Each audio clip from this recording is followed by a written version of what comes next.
Aujourd'hui, j'ai le plaisir de recevoir une femme qui a fait de son talent un univers et de son art une signature. Elle allie authenticité et élégance. Bienvenue chez Béa.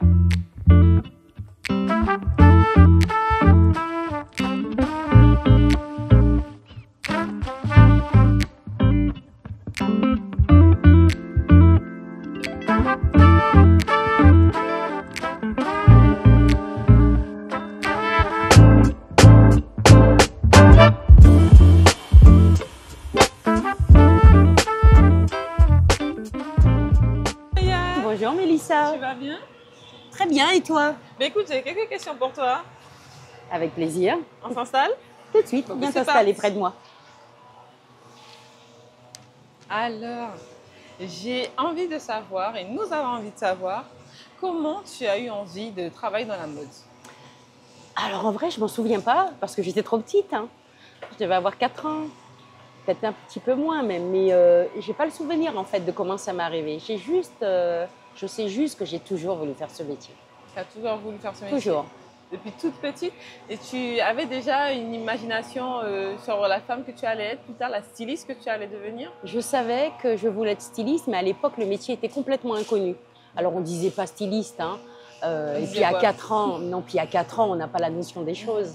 Je disais que je voulais dessiner des robes de princesse. D'accord. Voilà, et c'est inscrit dans mes bulletins scolaires de l'époque.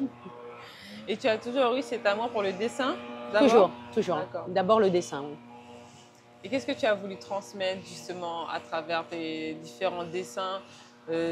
Attends, je reprends ma question. Ok. Moi, j'ai envie de savoir aussi, quand tu étais petite, justement, tu dessinais déjà des vêtements, des robes de princesse, comme tu dis, Mhm. et ça t'a pas, c'est pas parti avec le temps. Ben non, au contraire. Au contraire, ça s'est affirmé de plus en plus en grandissant. Et à aucun moment, je n'ai souhaité faire autre chose. Et au grand désespoir d'abord de mon père avec qui je vivais à l'époque. Et puis surtout, c'était un métier qui était inconnu. Donc évidemment, ça lui faisait peur. Mais au fil du temps, cette envie de devenir styliste s'est complètement affirmée. Et en plus, le métier, au fil du temps aussi, commençait à être connu, en fait, à l'époque. Est-ce que tu as eu un moment, avant justement de partir étudier, où tu as reçu une confirmation que c'était ce moment-là, ce métier-là que tu voulais faire? Oui, oui, c'était à 16 ans. À 16 À ans? 16 ans, je dessine, je suis dans ma petite banlieue parisienne et je me dis, il faut que je montre mes dessins à quelqu'un. Et il se trouve que Paco Rabanne, à l'époque, avait un centre dédié à la danse et aux arts dans le 19e à Paris. Alors je prends le train à l'époque et je vais le voir, j'attends qu'il arrive d'abord, j'attends qu'il arrive parce que ce n'est pas un endroit officiel, ce n'est pas son bureau. Et dès qu'il arrive, je lui saute dessus, j'ai mes dessins sous le bras dans une petite pochette et je lui dis voilà, je vous amène mes dessins, je veux absolument que vous me disiez qu'est-ce que Avoir vous en un avis. pensez. Voilà. Mhm. Et lui, il est conquis. Alors, il me voit, bien sûr, à 16 ans, j'ai l'air d'en avoir 12. Je suis une petite jeune de banlieue, rien de particulier.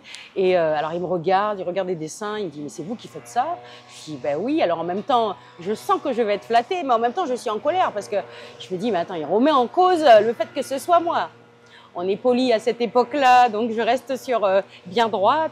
Et là, au final, il me dit, ben écoutez, voilà ce que je vous propose. Alors, il me pose des questions, bien sûr. Il y a des stylistes dans votre famille, il y a des gens qui font ce métier-là. Et au final, il me dit, bah, écoutez, je vous propose de venir dans mes bureaux, dans mes locaux, et vous allez pouvoir dessiner devant le directeur artistique. Et voilà. Wow. Et ça, à partir de ce moment-là, et alors effectivement, après on a eu un rendez-vous, j'y suis allée, j'ai dessiné, très impressionnée par l'endroit à la rue du Four parce que c'est beau, que ça représente tout ce que je veux en fait devenir, les couturières, les machines, les robes qui passent. Là, Et t'allais pas voilà, plein les yeux à ce exactement, moment. pour une gamine de banlieue qui n'a jamais vu ça en vrai. Mais en même temps, je ne sais pas pourquoi, j'ai l'assurance à 16 ans d'une jeune adulte. Et à 16 ans, je me dis, ben, je suis à la bonne place en fait. Donc rien, en même temps, on est complètement étrange pour moi. C'est très, très particulier. Et ben, voilà. Et donc, à la suite de ça, ben, je fais les dessins, c'est concluant. Il me dit, ben, écoute, et surtout, je lui raconte que ben, j'ai un père qui est totalement opposé au fait que je fasse ce métier-là. Et c'est comme ça que l'aventure démarre. Parce que rapidement après, il y a un concours international. Il m'y inscrit. Ses équipes doivent aller convaincre mon père que ça peut être bien, que je fais tellement la tête à la maison que mon père finit par céder. Et c'est comme ça que je me retrouve à faire mon premier défilé de mode. Mais je ne sais pas coudre. Donc les premiers vêtements ont été réalisés dans les ateliers de Paco Rabanne. Wow, c'est une expérience Oui, incroyable. oui, oui, pour une jeune fille de 16 ans, oui, effectivement. C'est Et une ça très, t'a très belle confirmé que expérience. ce métier, tu voulais Ah oui, absolument, absolument. Et par la suite aussi, lors du défilé, qui à l'époque était patronné par le ministère de la Culture, voilà, était très bien organisé, avec des gens qui sont devenus vraiment de très grosses pointures internationales par la suite. Et c'est vrai que ça a été une très, très belle aventure. Et par la suite, justement, qu'est-ce que tu as fait pour confirmer donc, ton métier? Tu es partie faire des études? Voilà, à 16 ans, je suis en seconde d'abord, donc Oui. je continue mes études. Je viens passer mon bac en Guyane, donc je découvre la Guyane à 19 ans pour la première fois. J'y passe mon bac au lycée Félix Éboué et ensuite je retourne dans une école de stylisme modélisme. Donc, il n'y a pas eu de suite après le concours que tu as passé? Alors, il devait y en avoir une, évidemment, mais il s'est passé 3 ans entre-temps, parce que j'ai d'abord 2 ans, j'ai d'abord passé mon baccalauréat, ensuite j'ai été faire mes études de stylisme, et je n'ai jamais repris contact. Et je ne pourrais absolument pas vous dire pourquoi, en réalité. Je sais pas. Non, je ne sais pas. D'accord. Donc, tu es revenu en Guyane, tu as fait ton bac et tu es reparti en métropole Oui. pour faire tes études. Oui. Quelle étude tu as réalisée? Alors d'abord de stylisme, et ensuite j'ai compris par rapport à l'option que je voulais prendre, enfin la direction que je voulais prendre, c'est-à-dire faire vraiment du véritable prêt-à-porter pour la masse. J'ai compris aussi rapidement qu'il fallait que je fasse une formation en modélisme, en patronage pour femmes. D'accord, c'est ce que tu as fait. C'est ce que j'ai fait. À l'époque, j'ai passé beaucoup de temps dans un quartier qui s'appelait Le Sentier, enfin qui s'appelle Le Sentier mais qui n'a plus du tout la même activité, mais où se passait toute la mode française à l'époque. Okay. Avec un mode de fonctionnement très particulier, c'est-à-dire des collections uniquement conçues en circuit court, c'est-à-dire un modèle dessiné le lundi, qui part en coupe le mardi, qui part en réalisation le mercredi et qui revient déjà fini en centaines, en milliers de pièces le lundi suivant. Ah oui. Voilà, c'était un petit peu... Et c'était super, non seulement formateur pour moi, mais aussi très intéressant. Parce que vous avez tous les acteurs du secteur qui interviennent, c'est-à-dire les vendeurs de tissus, les vendeurs d'accessoires, et à ce moment-là, dans des délais très très rapides. Donc, ça m'a appris à ne pas hésiter dans mon métier, déjà. Ce n'est pas des collections qu'on va penser, sur lesquelles on va revenir. Oui. On n'a pas le temps pour ça. Il y a aussi une rigueur au niveau des patronages, parce qu'on n'a pas le temps d'essayer des fois les modèles. Donc on fait le patronage, à 20 ans, pèse sur nos petites épaules une vraie responsabilité. D'abord financière déjà, parce qu'une fois qu'on va passer la coupe, ça va peut-être être 500, 1000, 1500 pièces. Donc on ne peut pas se tromper, parce que sinon ça risque de bloquer toute la chaîne de montage qui va venir derrière. Donc il y a cette responsabilité et surtout cette rigueur qu'on doit apprendre sans faille. Vraiment sans faille, tolérance zéro. Et donc ça, c'est une expérience qui est plus que formatrice en fait pour une jeune de 20 ans. Et est-ce que tu as une anecdote justement de toutes ces expériences que tu aimerais nous raconter et qui t'a marqué? Ah oui, alors là je vais raconter une anecdote qui m'a poursuivie pendant longtemps, et d'ailleurs je ne l'ai pas oubliée puisque je vous la raconte aujourd'hui. Un beau jour, un des entrepreneurs pour lequel je travaillais me laisse carte blanche sur les tissus. Alors là je me dis, c'est bon, c'est vrai qu'on vend... le lundi c'était le jour des acheteurs nationaux et un peu internationaux, en tout cas européens. Tous les lundis, ils venaient dans le sentier pour faire leur réassort ou achat pour leurs différentes boutiques de Paris jusqu'à Zurich.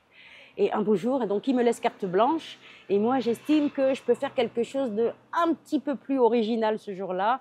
Donc je lui soumets le modèle, il me fait « t'es sûr ?» Mais le « t'es sûr », c'est pas juste un « t'es sûr ». C'est un « t'es sûr » qui veut dire tu te rends compte qu'on va acheter des rouleaux et des rouleaux de tissu, qu'on va passer une coupe, qu'on va envoyer chez des ateliers de confection. D'accord. Si t'es sûr, d'accord, on en coupe 500. Et donc, on coupe les 500, les modèles reviennent. Moi, je suis contente. Hein. J'ai que 21 ans, mais là, je suis vraiment heureuse parce que je travaille en complète, en carte blanche. Okay. Le modèle revient. Le lundi, arrivent les acheteurs. Moi, je suis sûre que, évidemment, ça va partir comme des petits pains, que les 500, ils partent le jour même et tout. Ah ben, il en part peut-être 10 le lundi. Le lundi d'après, il en part peut-être 20. Et tous les jours, entre le lundi et le lundi suivant, eh ben, tous les jours, je passe devant ces modèles. Ils sont là, ils ne bougent pas. Et ben, il bouge pas. Et moi, j'ai mal au cœur, j'ai honte, je sais plus où me mettre. Alors, entre-temps, j'essaie de me rattraper en sortant plein de modèles, en faisant les patronages. Ça part, ça part parce que Comme ça des petits reste pains. dans l'ADN de l'entreprise. C'est un produit pas cher, ça va partout et tout. Mais en fait, le produit à l'époque, il était vendu 15 francs à l'époque. Alors, je ne sais plus en euros, ça doit faire 2 euros et quelques aujourd'hui. On ne peut pas comparer comme ça les choses, mais c'était un produit pas cher. Mais pas cher pour qui? Il n'était pas cher pour moi. Mais en fait, il était trop cher pour les acheteurs, tout simplement. Alors, le modèle plaisait, mais il était trop cher. Et donc, du coup, ce modèle, eh ben, il ne partait pas parce qu'il était trop cher. Donc, là aussi, j'ai appris ce que c'était que faire coller, intégrer à un modèle un coût de production pour un coût de vente futur à un client précis. Voilà. Et ça, je pense que c'est important. Ah, mais bien sûr. Et ça a été très brutal pour moi parce que Oui, ces vêtements, je les ai vus pendant un mois. Ça a créé un vrai traumatisme chez moi. Ensuite, un magasin qui allait devenir Elisol ou Kiabi plus tard est venu racheter les vêtements. Il se trouve que j'allais moi-même dans ce magasin. Je quitte mon entreprise où je vois ces vêtements depuis. Je les vois dans les différentes boutiques du quartier et ça ne se vend toujours pas. Et je finis par aller dans la boutique où moi, je peux acheter des fois quelques vêtements et je retrouve encore les vêtements là. Donc imagine. Oui, Non, mais je peux t'assurer que pendant 2 mois, j'ai été complètement traumatisée. Et ça a été l'unique et vraie leçon du marketing intégré à la création. Voilà, c'est vrai qu'on peut justement avoir cette créativité en tant que styliste, mais il y a d'autres notions qui viennent par la suite, comme aussi, on en parlait en off, l'entrepreneuriat. Absolument. Et ce ne sont pas les nôtres en principe. Je veux dire, un styliste, logiquement, a vocation à s'occuper de sa partie, des vêtements. Dans un monde idéal, ce serait, dans une entreprise, ce serait quelqu'un qui a plus d'affinité ou dont le métier, c'est les finances, qui vient accompagner un styliste qui, lui, logiquement, devrait rester à son poste principal. Dans ta carrière, ça Voilà, l'étroitesse des entreprises font que le fait qu'on puisse créer des petites entreprises fait que comme tout entrepreneur et tout secteur confondu, on est obligé ou amené à tout faire soi-même. Voilà. Mais en réalité, ce serait beaucoup mieux si un styliste restait dans son rôle de styliste et de création. Est-ce que toi, tu es dans ton rôle de styliste? Pendant longtemps, j'ai tout fait. Pendant longtemps, j'ai tout fait parce que c'était une petite entreprise. Et donc, c'est vrai qu'on entend souvent les artisans, et notamment les artisans, les emplois, se plaindre du temps passé pour l'administratif, faire autre chose que leur cœur de métier. Et ça, c'est une réalité. C'est une réalité. C'était déjà une réalité à mon époque et ça l'est toujours aujourd'hui. Alors, c'est vrai que pour tous les jeunes stylistes qui voudraient se lancer dans une carrière de styliste, ouvrir leur entreprise et développer leur marque, c'est vrai que je leur conseillerais de s'adjoindre les services de quelqu'un d'autre pour cette partie-là. Oui. Donc, tu es revenue en Guyane après? Oui. Et qu'est-ce que tu as fait autour? Alors, je suis revenue en Guyane avec le mécontentement de tous mes employeurs. Alors, à ce moment-là, je travaillais pour 3-4 personnes, enfin 3-4 entreprises en même temps. Ils ne voulaient pas te laisser partir? Aucun. Et ils m'ont dit, mais qu'est-ce que vous allez faire en Guyane? Il n'y a rien. Qu'est-ce qui t'a motivé à rentrer? Mais moi, au bout de 4 ans, j'étais essorée. J'avais 23 ans, j'étais essorée parce que, j'adorais ce métier. Je l'ai pris, je l'ai embrassé vraiment avec tout mon corps.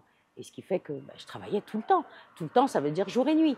Hein, donc j'étais un petit peu fatiguée et puis je me sentais plus à ma place en Europe, c'est vrai, il faut le dire aussi. Même si j'y suis née, même si à l'époque j'y avais passé l'essentiel de ma vie, je n'étais plus à ma place. Donc j'avais envie de revenir en Guyane et c'est vrai que pendant l'année scolaire que j'avais passée ici en Guyane, ça a été le coup de cœur. Voilà, ça a vraiment été le coup de cœur. Et puis je me voyais y vivre. Hein. Voilà. Donc tu es rentrée. Oui. Et tu ne t'es pas dit, je me réoriente professionnellement? Ah non, aucun moment, bien au contraire. Alors, je me suis quand même réorientée à l'intérieur de mon métier parce que j'avais imaginé que j'aurais été grossiste un petit peu, faire ce que je faisais déjà en France, mais pour quelqu'un d'autre. Et en arrivant ici, la jeunesse a fait que je n'ai pas pris en compte tous les éléments et toutes les caractéristiques du territoire. Donc j'arrive ici, évidemment, avec machine, avec tout ce que vous voulez, tout ce qui fait qu'on va monter une entreprise. Mais là, il n'y a personne pour travailler. Il n'y a personne, je trouve personne. Je trouve personne pour monter les vêtements, comme on dit dans notre métier, pour assembler les vêtements. Et là, c'est un problème. Donc je pose une annonce à la NPE à l'époque, annonce qui est posée pendant 6 mois, 8 mois, personne ne répond. personne. Et d'ailleurs, dans ce métier de confection, les personnes qui cousent, on les appelle des mécaniciens en confection. Alors, je pose mon annonce de mécanicien en confection. Et évidemment, j'ai toutes sortes de mécaniciens automobiles qui se pointent à l'annonce, mais pas de mécaniciens en confection. Hein, ils cherchaient des garages. Je dis, mais non, je cherche des mécaniciens en confection. Et donc, voilà, c'est comme ça que j'ai dû faire venir premier employé du Suriname. Voilà. Aucun Guyanais, peut-être que c'était le terme mécanicien en de confection. En tout cas, personne sur le territoire guyanais. Et puis, à l'époque où je suis arrivée dans les années 90, tout début des années 90, les femmes guyanaises s'habillaient beaucoup chez les couturiers. Et donc, cette profession, tous les couturiers du territoire étaient des gens qui étaient vraiment très, très, très occupés, avec des agendas de malades, gagnaient vraiment bien leur vie. Et donc, du coup, ils n'avaient pas envie de quitter leur emploi voilà, pour venir rejoindre mon équipe. Alors, qu'est-ce que tu as fait par la suite, du coup? Alors, ce fameux, je vais dire son nom, ce fameux Michel arrive, on travaille tous les deux, mais on travaille comme des malades. Parce que il n'y a pas d'employés, je suis déjà sur le territoire, il n'y aura pas d'entreprise de gros, puisqu'il n'y a pas d'employés. Qu'est-ce que je peux faire? En attendant, je vais ouvrir une boutique. Voilà, et donc j'ouvre une boutique. Mais vraiment, boutique, elle s'appelait Meia déjà? Non, elle s'appelait Caractère à l'époque. Caractère à l'époque. La boutique ouvre et elle connaît elle-même un franc succès. Alors qu'en fait, au fond de mon cœur, j'espérais pas tout ça, puisque c'était pas ce que je voulais faire. Je voulais être grossiste. Voilà. Je voulais fournir les autres boutiques et rien d'autre. Donc cette boutique pour particuliers fonctionne très bien. Et c'est comme ça que l'aventure des boutiques a commencé en Guyane. Des boutiques, tu en as ouvert plusieurs? Oui, il y en a eu plusieurs, les unes après les autres, à différents stades de ma vie. Et puis, voilà, comment l'aventure en Guyane a commencé et s'est terminée d'ailleurs aussi. Elle s'est terminée Alors, ça a duré combien de temps? Et ça a duré longtemps, ça a duré plus de 25 ans, tout ça. Plus de 25 ans. Ouais, 25 ans. Et à quel moment est né ce nom, cette marque, cette identité Meia? En fait, alors, au départ, dans les années 90, il y avait une manie de donner des noms très particuliers, des adjectifs. Alors, c'était caractère, parallèle. Personne ne mettait son nom en marque. Sauf qu'il fallait que j'imprime des étiquettes justement pour rentrer à Cayenne. Et le délai qui m'était donné était tellement court qu'on n'avait même plus le temps de penser à un nom qui sonnait bien, enfin, qui nous aurait plu, et d'un point de vue commercial et d'un point de vue artistique. Et là, j'ai mon ami avec lequel je travaillais, qui est architecte à l'époque, qui me dit t'as qu'à mettre ton prénom pour l'instant. Sauf que ce prénom, je ne l'avais pas aimé toute ma vie. Donc alors je lui dis mais non, je veux pas. Écoute, ce prénom, je ne l'ai jamais aimé. Je l'aime aujourd'hui. Oui. Et je suis très fière de toutes les petites Meia guyanaises qui sont nées après moi. Mais très sincèrement, à l'époque, je ne l'aimais pas. J'avais 20 ans. Je ne comprenais pas pourquoi mon père m'avait affublé d'un tel prénom. C'était le nom de famille de mon grand-père. Et voilà, partout, je voyais Nathalie, Isabelle, Corinne. Et moi, Meia, il n'y avait personne qui s'appelait Meia. Et donc, voilà comment j'ai décidé de mettre mon propre prénom. Et tu as gardé finalement. Et puis, on a gardé finalement. Ça sonnait bien. Oui. donc, tu as eu tout ça de boutique. Arrivé à un moment, tu as dit stop pour les boutiques. Oui. Mais tu sais, d'ailleurs, c'est pour ça, Mélissa, qu'on n'a pas fait de promotion durant 20 ans, en fait. Aucune. Zéro. Parce qu'on n'était pas en mesure et en capacité de pouvoir produire plus que ça. On était à nos limites, et nos limites étaient déjà franchement repoussées. Hein. Mais on ne pouvait pas produire plus. Donc faire de la promotion, c'était comme si je vendais du vin. Et en fait, je comprends aujourd'hui, où les choses ont beaucoup changé avec Internet, qu'aujourd'hui on est capable de vendre un produit qui n'existe pas et on va le réaliser après. Après, oui. Voilà. Sauf qu'à mon époque, mais pas question. On ne vendait que ce qu'on avait. Donc voilà. Donc forcément, on n'avait pas. Donc voilà, l'histoire s'arrêtait là, en fait. Et avant que ça s'arrête, je veux revenir sur les boutiques parce que je crois que tu as une anecdote aussi à nous raconter sur ta boutique. Un franc succès que tu n'imaginais pas finalement. Non, on n'imaginait pas. On avait vraiment... On n'a pas compris ce qui nous arrivait. Alors peut-être que c'est vrai, à Cayenne à l'époque, il n'y avait pas autant de boutiques, il n'y avait pas autant... L'offre était beaucoup plus limitée. Mais on a amené quelque chose qui a plu aux gens tout de suite. Et donc forcément, il y a eu un engouement tel pour la boutique qu'un jour on s'est retrouvés où, à l'époque, Sylvie, si elle voit cette émission, qui va se reconnaître, qui m'appelle un 31 décembre Et elle me dit, viens vite. Alors moi, je lui dis, mais non, là, je ne peux même pas me déplacer. Je suis à 5 minutes de toi, mais je ne peux pas me déplacer. Je suis fatiguée. La seule chose que je peux faire, c'est aller dormir un 31 décembre. Et elle insiste tellement que j'y vais. Et quand j'arrive, j'ouvre la porte de la boutique, je vois un seul vêtement dans la boutique. Un seul t-shirt en plus, même pas une pièce complète, un t-shirt. Et je regarde. Alors, je suis heureuse, mais dans la seconde qui suit, je suis tout de suite malheureuse. Je me dis, mais attends, on prévoit l'ouverture le 5 janvier. Comment on va faire entre le 1er et le 5 pour remplir une boutique à nouveau? Ça ne va pas être possible. La boutique à l'époque, je ne sais pas, il y avait peut-être 150, 200 pièces dedans. Donc on se dit, mais à deux personnes, en 5 jours, ce n'est pas possible. Donc je me rappelle, alors finalement, on n'a pas ouvert le 5. On a dû réouvrir peut-être le 10 ou le 12. Malement, au fur et à mesure, on a fait du réassort au fur et à mesure. Et puis, en fait, c'est juste pour dire que, d'abord, je remercie toutes ces personnes déjà pour commencer. Et alors que moi, je pensais faire un petit prêt-à-porter pour tous les jours, pour aller travailler, pour faire des activités du quotidien, parce que ça accompagnait aussi l'idée de faire du vêtement de masse. Ben là, je me retrouve avec des dames qui voient le vêtement, mes vêtements, comme étant un vêtement avec lequel elles vont d'abord faire une petite sortie, faire autre chose avant. Elles disent « Ah non, c'est trop joli pour aller au travail. » Et après, peut-être aller au travail avec. Donc, dès le départ, il y a eu cette espèce de décalage entre ce que moi, ce que je souhaitais quant à la destinée de mes vêtements et ce que les dames qui les achetaient allaient en faire au final.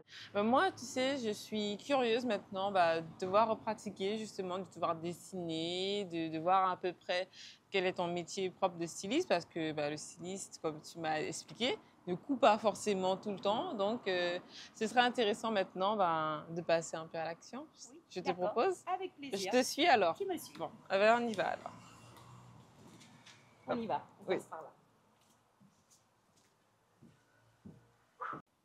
Alors, Meya, dis-moi ce qu'on va faire. Alors, on va dessiner une figurine rapidement, d'accord? Alors, tu sais que pour représenter un être humain, en général, ce qu'on fait, c'est qu'on trace un milieu rapidement et on divise cette feuille du format A4, on la divise à peu près en 7 volumes. Tu vois, en général, c'est ce qu'on fait pour représenter un corps humain. Et en stylisme, ce qu'on va faire, on va, par contre, parce que la figurine, le personnage doit toujours être plus allongé, un petit peu comme toi, juste. Hein. Et là, par contre, on va diviser en 9 parties. Donc tu là, vois, tu divises. ça fait qu'on va rajouter 9 parties. Alors, tu traces un trait, voilà. Vas-y, sans trop calculer, hein, vas-y, pas trop grande, sinon tu n'auras pas assez. Voilà, tu essaies de faire en sorte qu'elle soit quand même à peu près égale. Alors, donc, tu en as 1, 2, 3, 4, 5, 6, 7. Il en manque 2. Ah. Alors, ça passe. On part du principe que pour faire un dessin de stylisme, de façon académique, on va dire, on va avoir la tête dans le premier cercle et le cou. Voilà, et le cou. La taille va s'arrêter, voilà, la taille va s'arrêter ici, va se situer ici, d'accord? Donc là, tu peux y aller pour déjà resserrer, 2 petits traits qui vont symboliser la taille, pas trop fin. Tu sais pourquoi? Parce que si tu dois y mettre des éléments en termes de stylisme, il va falloir quand même qu'il soit visible une ceinture, des détails, une découpe, tu vois. Donc il ne faut pas que ce soit trop fin quand même. Et ensuite, le reste va être consacré. Donc là, ici, on va partir, alors, je ne sais pas, je compte. 1, 2, 3, 4, 5, 6, 7, 8. Ah ben il m'en manque une, hein, donc ce sera la fin. Donc, voilà. Donc à partir de là, on va pouvoir dessiner les hanches. Voilà, sans trop exagérer.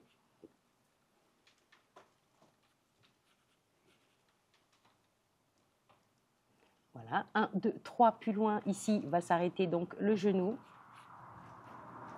Voilà. Non, mais c'est absolument pas grave. Vas-y, d'un trait plutôt assuré. Hein. On est juste sur un petit croquis. Rapidement, on n'écarte pas trop les jambes, d'accord? Ok, d'accord, sauf si elle a les jambes marquées. Bon, elle a les jambes marquées? On va dire. Hein. Voilà, mais regarde, voilà. Ensuite, tu vas partir jusqu'au bout. Et c'est le dernier où tu auras l'os, tu sais, de ta cheville, et ensuite ton pied.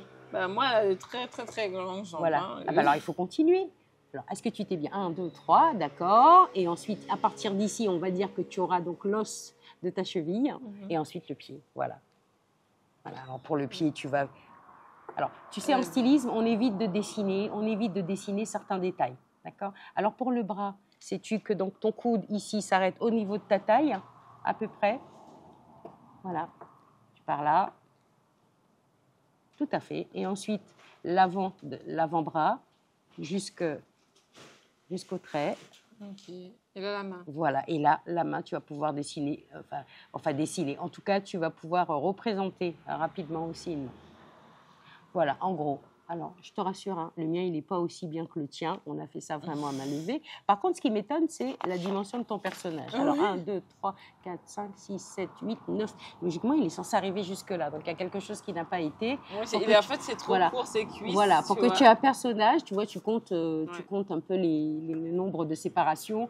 Logiquement, c'est pour ça qu'il faut les faire, effectivement, de la même taille. Voilà. Et tu dessines du coup dessus tes vêtements? Non, je ne me sers jamais de cette figurine. Okay. C'est la figurine académique en temps normal. Si je pars, par exemple, il faut que j'ai une idée déjà du tissu que je vais utiliser. Et ensuite, je vais directement aller sur mon modèle. Alors là, il se trouve que là, par exemple, on a travaillé beaucoup de modèles asymétriques. J'espère que tu auras l'occasion, avant de partir, d'essayer une robe sur laquelle on a fait un col qui monte un peu sur le côté et des plis qui venaient encadrer l'encolure. On a mis une ceinture, évidemment, parce que j'aime les tailles marquées. Les années que j'aime, c'est les années 50. Là-dessus, j'ai vraiment pas changé. C'est les années qui symbolisent pour moi la féminité dans l'histoire du vêtement de femme. Voilà. Et ensuite, on est parti sur une robe qui était... voilà. On a juste ajouté une poche passe-poilée ici. Okay. Et puis... Alors, pour te dire la vérité, ça, c'est quand j'ai un petit peu le temps. Quand ce genre de dessin, c'est quand j'ai le temps. C'est déjà trop pour moi parce que là-dessus, il va manquer beaucoup d'éléments techniques qui seront importants pour la suite du processus. Alors, cette même robe, le plus souvent, voilà comment elle va se matérialiser. Elle va se matérialiser avec... Fini le personnage et on va aller aux éléments essentiels du vêtement. Okay. Alors ici, je vais plutôt matérialiser les plis de façon plus explicite sur le plan technique. Je vais élargir la taille parce que là, je vais y mettre des éléments, par exemple. Je sais qu'elle va être coupée, qu'il va y avoir une surpiqûre, par exemple. Donc, je dois la matérialiser.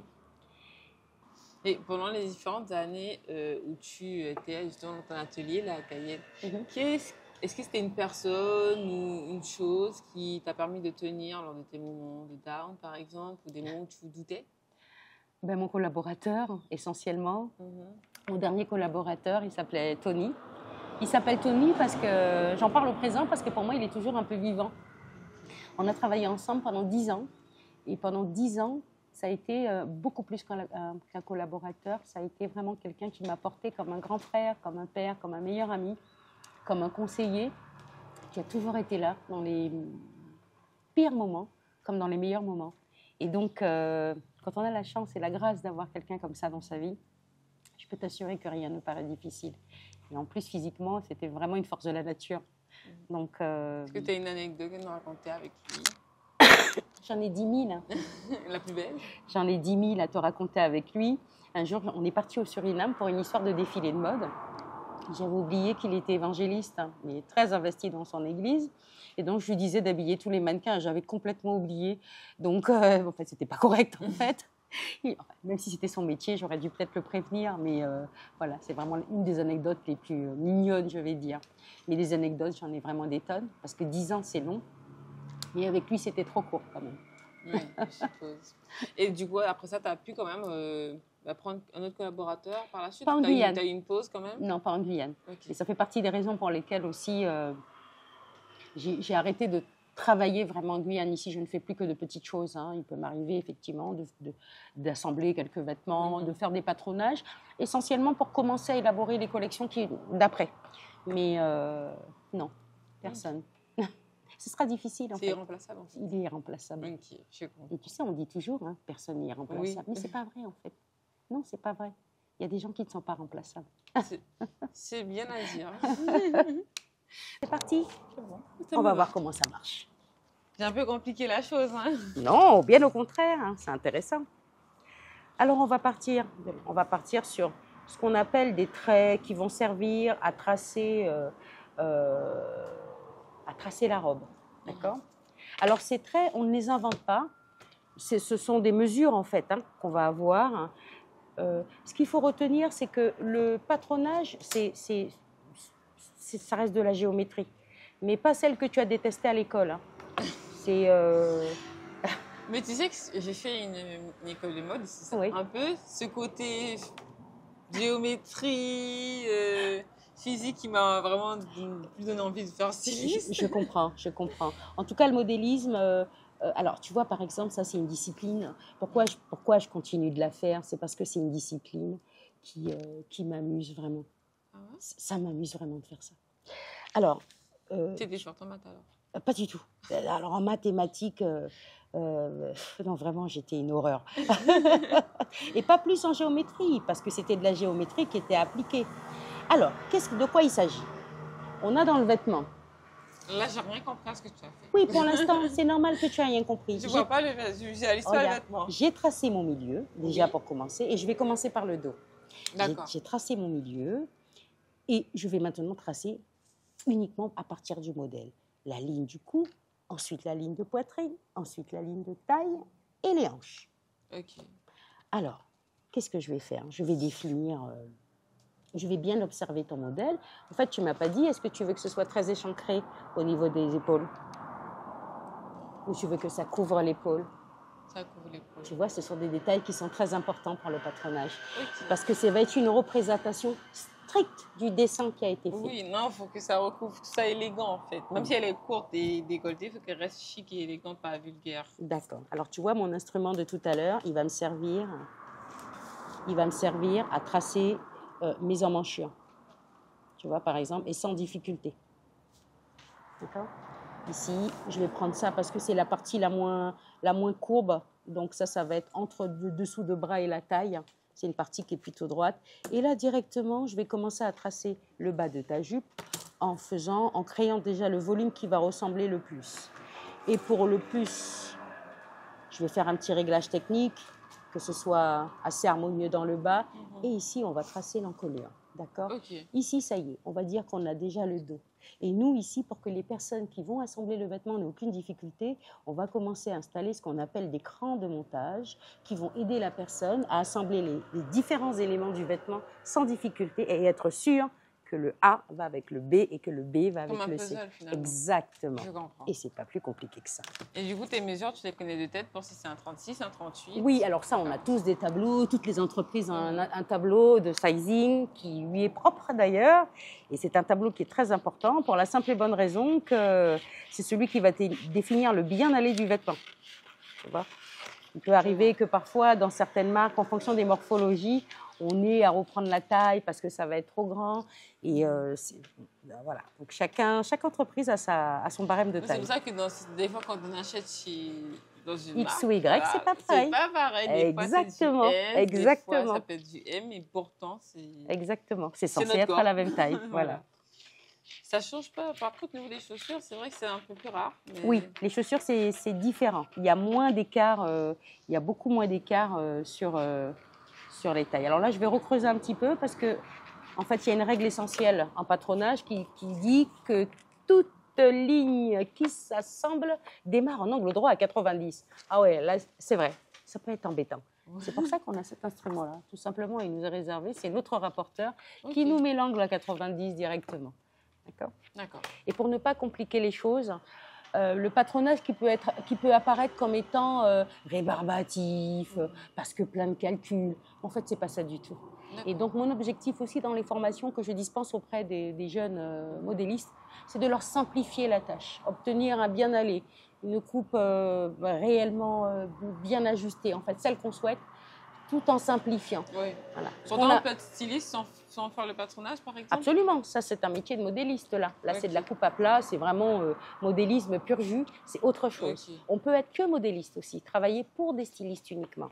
Par exemple, toi, en tant que jeune créatrice, par exemple, imagine, tu as envie de monter une collection, mais tu n'as pas envie de la réaliser. Tu n'as pas les compétences, tu n'as pas le temps, enfin bon, 10 000 raisons. Eh bien, tu vas aller voir une modéliste et elle va te réaliser les patronages de ta collection. Moi, je dessine. Oui, tu dessines que les vêtements, c'est tout. Ok. Et toi, tu fais les deux alors? Moi, je fais les deux, mais je ne l'ai pas fait tout de suite. Tout à l'heure, je t'ai dit que j'ai d'abord fait que du dessin et ensuite, pour ajouter une corde à mon arc, j'ai fait la formation de patronnière, gradueuse femme. Voilà. Alors maintenant, on va faire le devant. Je vais découper un petit bout de papier. Je te sers celui du dos. Non? Ça, c'est que le dos. Ah, ok. Et maintenant, on va pouvoir tracer le devant. Là où il y a tous tes plis et même rajouter les plis s'il le faut. Coupé en deux? Obligé. Obligé. Obligé. Jamais le dos Parce que une seule partie. Ben, si, c'est possible, mais comment tu fais pour rentrer dans ta robe? Si c'est pas un tissu élastane, tu peux ne pas mettre un moyen d'ouverture, tu peux ne pas mettre de fermeture ou de bouton, mais si le tissu n'est pas élastane, pour rentrer dans ta robe, au niveau de la taille, ce sera un problème. Tu vois, pour rentrer tous les bras et tout, si le tissu n'a pas d'élastique, c'est embêtant. Donc voilà le genre de critères dont on est obligé de tenir compte pour faire un patronage. Et un bon modéliste pour moi, pas pour moi, un bon modéliste, c'est celui qui sait parfaitement traduire l'idée du styliste. C'est ça un bon modéliste. Et les vrais modélistes, ceux qu'on admire le plus souvent, ben, c'est ceux qui sont en haute couture, là où on ne veut pas faire. Parce qu'ils arrivent à traduire fidèlement et parfois en ajoutant en plus un volume, ils ont une maîtrise parfaite des volumes. Voilà. Tu n'as jamais voulu travailler pour l'haute couture? Bon, je vais te le dire à toi, je déteste le moulage. Je déteste ça. Donc rien que pour ça, je n'aurais pas pu faire de la couture, de la haute couture. Quand tu es allée chez Paco Rabanne, non, ça t'a pas donné envie non plus de faire... ah non, pas du tout, bien au contraire. Parce que j'ai eu affaire, à la période à laquelle se déroulait le défilé, j'ai eu affaire aux dames de l'atelier de haute couture. Donc elles étaient très exigeantes, ne comprenaient même pas que je ne savais pas tenir une aiguille pour faire un simple ourlet. Alors il faut que tu saches qu'en haute couture, par exemple, elles m'ont fait coudre les doublures de mes vêtements, pour me faire participer quand même. Et elles exigeaient que je coupe des fils de 15 cm et pas plus. Tu vois. Alors moi, je suis partie, évidemment, j'ai enfilé mon aiguille avec un fil long comme un jour sympa. Je m'apprêtais à coudre. Et là, mon Dieu, mais quel sacrilège. Mais alors, voilà. Et donc, j'ai eu droit à toutes les réflexions. C'était pas grave, tu vois. Mais voilà, c'est un petit peu ça. Oui. Et si je te montre la robe comme ça, je pense quand même que tu commences à reconnaître à peu près les différents emplacements. Même si c'est pas à la hauteur, c'est pas à la taille normale. Alors maintenant, voilà. On y est. La robe de Mélissa va prendre forme. Et là, on est sur le devant. Oui, on est sur le devant. Comment on matérialise le décolleté, du coup? J'ai hâte que tu me montres. Écoute bien. La première chose, c'est qu'il faut se dire où est la poitrine. La pointe des seins, parce que c'est ça qui est important. C'est ce qui va définir, qui va pouvoir te permettre de bien caler ton décolleté. Alors, tu vas faire semblant, tu vas matérialiser tes seins avec un petit coup de crayon. Et là, tu vas prendre ton outil magique pour dire, ben moi, mon décolleté, je le veux très profond. C'est bien ce que tu as dit, Mélissa. Mais en même temps, tu veux pas qu'on voit la poitrine? Non. Voilà. Faut pas que ça vulgaire. Alors, dis-moi jusqu'où tu veux. Montre sur toi. Là? Tu vois? Est-ce que c'est bien en dessous de ta pointe de sein? Oui. Oui. Alors, regarde. Ta pointe de sein, si elle est là, tu es parti environ 5 cm en dessous. Et là, avec ton pistolet, tu vas pouvoir... C'est pas très ouvert, mais profond et pas ouvert. Crois-moi que ça, c'est bien ouvert déjà. Tu vois? Ouais. Voilà, ta poitrine est là. Parce qu'en fait, l'idéal, ce serait que tu puisses porter ton vêtement et qu'on ne voit pas, lors de tes mouvements, qu'on ne voit pas la poitrine. Oui. Aucune femme ne veut qu'on voit sa poitrine. Qui sait? Alors, regarde. Donc ici, ce qu'on va faire... Alors, je vais enlever ce petit bout parce qu'il nous dérange. Je vais mettre mon poids par ici. Et si on veut, par exemple, que le tissu il soit sur toutes les épaules, mais qu'il y ait quand même un décolleté? Le tissu qui soit sur les épaules, explique-moi ça. Mais qu'il ne soit pas coupé là parce qu'il y a un décolleté profond. Tu vois, pas un décolleté en rond, mais un décolleté vraiment... En V, voilà. C'est celui que je t'ai fait pour l'instant. C'est vraiment... Parce que là, pour l'instant, la pointe de l'épaule, elle est là. Regarde, imagine ton cou, il sera comme ça. Ah, mais c'est ça, c'est parfait. Tu vois? C'est ça. Bon. Alors ici, on sait qu'on a un pli devant. Donc, je vais rajouter la valeur du pli, déjà ici. Ok. Alors, je vais regarder la hauteur du pli, surtout.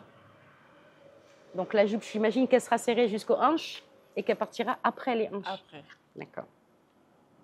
Enfin, j'imagine, hein. Aujourd'hui, c'est toi la styliste. C'est exactement ça. Elle part un peu après. Et regarde, ici, là, je suis là, en plein milieu. D'accord? Okay. Maintenant, il me reste à définir un pli. Enfin, le pli de côté. Ok. D'accord? Parce que ce sera le même. Ce ne sera pas la peine que je trace 2 fois. Je vais le tracer qu'une seule fois. Donc là, on a 3 plis. Hein. On va plier sur le tissu et quand on va déplier, on aura l'autre pli, forcément. Okay. D'accord? Alors ici, je vais partir. Alors, on n'oublie pas, le corps humain n'est pas complètement droit, linéaire. Mais par contre, pour nous, pour le tracer, on est obligé d'avoir les règles essentielles du patronage.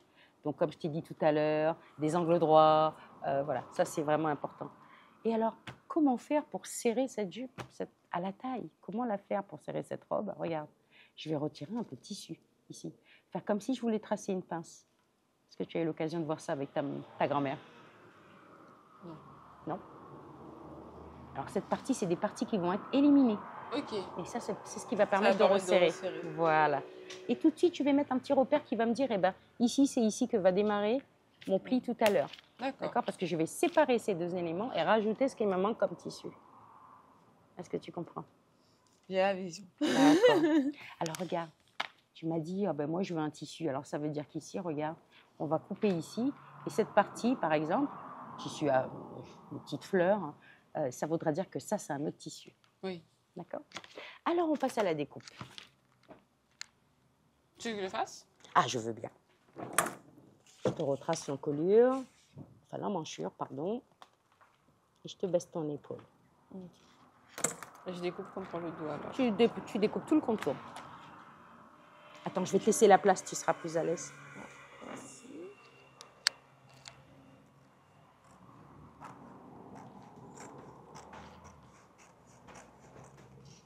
Là, non, c'est pas la peine de découper. Si, il faut tout séparer. Ok. T'as pas l'impression que ça calme quand même? Ça cale? Ça calme, hein. C'est une activité qui apaise. Oui, ça apaise. En fait, ça demande une concentration, donc en fait, on n'a pas le temps Tout à fait. de penser à autre chose, ni de faire autre chose.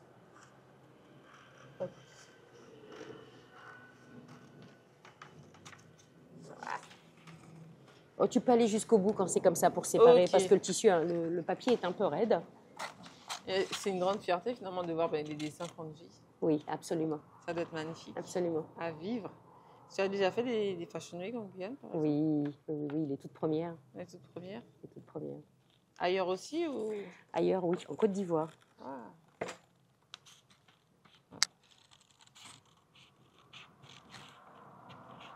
Il faut quand même être manuel un peu quand même.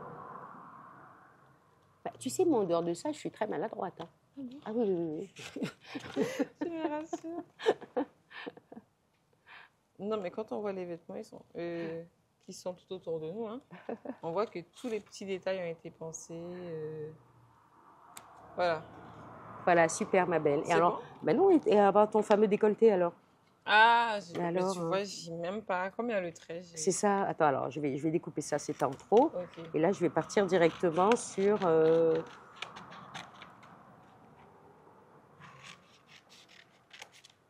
Alors, comme ça, c'est un autre tissu. Je peux le découper sur le patronage et le reporter sur le deuxième tissu, si tu veux. Tu vois, alors maintenant, je te montre exactement. Alors, qu'est-ce que j'ai rajouté? En fait, c'est la couture qu'il faudra. Il faudra que l'opérateur... Voilà, il en aura besoin, l'opérateur, pour coudre ta robe, tu vois. Ouais. Donc, voilà ce qu'il va faire. Tiens, on va aller à plat, comme ça, ce sera plus simple. Regarde. Alors, je vais plier ici. Voilà. Tu vois, et je vais me remettre là. Voilà. Tu vois, regarde. Il est là, ton pli. Ouais. Tu vois, ça y est? Oui, je vois. Là, ça prend forme.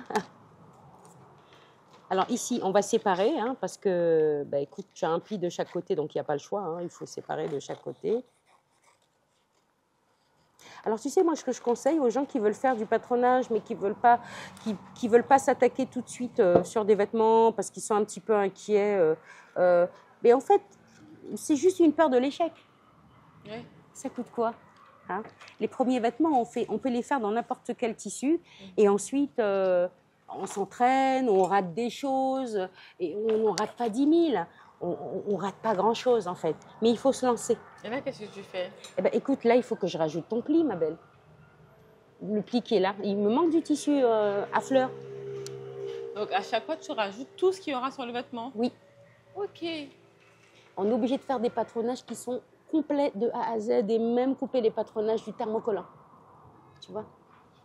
Je vois. C'est important. Écoute, Meya, merci beaucoup pour m'avoir partagé ton savoir-faire. Mhm. Alors là, maintenant, notre patron, il est prêt du coup à être envoyé à la couture. Exactement. Mais d'abord à la coupe. À la coupe, D'accord. effectivement. Et ensuite à la couture. Alors, merci beaucoup de m'avoir reçu. Je t'en Et prie. je te remercie vraiment de m'avoir livré justement différentes facettes de toi. J'ai beaucoup appris aujourd'hui. Alors, je te remercie. Eh bien, de rien. Moi aussi, c'était un plaisir de vous avoir aujourd'hui. Et ben, une prochaine fois, peut-être. Oui, une prochaine fois, j'espère. Et je te souhaite beaucoup de réussite dans tes projets. Merci beaucoup. Et on se dit à demain pour le prochain épisode.